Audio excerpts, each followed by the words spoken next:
La SACD, c'est-à-dire la Société des auteurs et compositeurs dramatiques, c'est la plus ancienne société d'auteurs au monde, puisqu'elle a été imaginée et inventée par Beaumarchais, vous voyez, c'est pas avant-hier, et ça reposait sur l'idée qu'il fallait regrouper les auteurs pour les défendre. Alors à l'époque c'était pour la rémunération, maintenant c'est pour beaucoup d'autres choses, et peu à peu on représente aujourd'hui tous les auteurs de l'audiovisuel, de fiction, de cinéma, etc., le théâtre, la chorégraphie, enfin énormément de répertoire.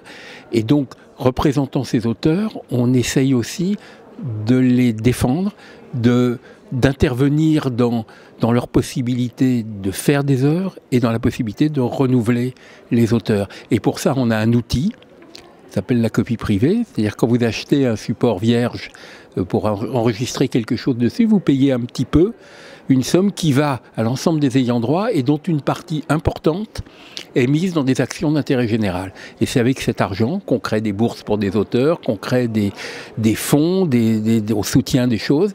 Et c'est comme ça qu'on a décidé avec France Télévisions, ou les nouvelles écritures de France Télévisions, de contribuer à l'apparition de nouveaux auteurs pour les web-séries. Le fonds web série vient d'une volonté commune de la SACD et de France Télévisions pour faire émerger, je dirais, de nouveaux talents, mais aussi de nouveaux programmes, des programmes dédiés notamment à un visionnage en mobilité.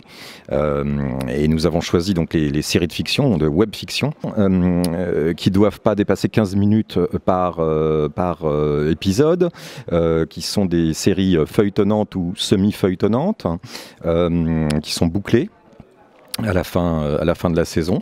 Et ça s'adresse donc à des jeunes auteurs, des premiers films, des premières séries, mais aussi à des auteurs qui auraient déjà écrit une première webfiction. Quand on a lancé la première session, on a été stupéfait, on a reçu, je crois, 240 projets.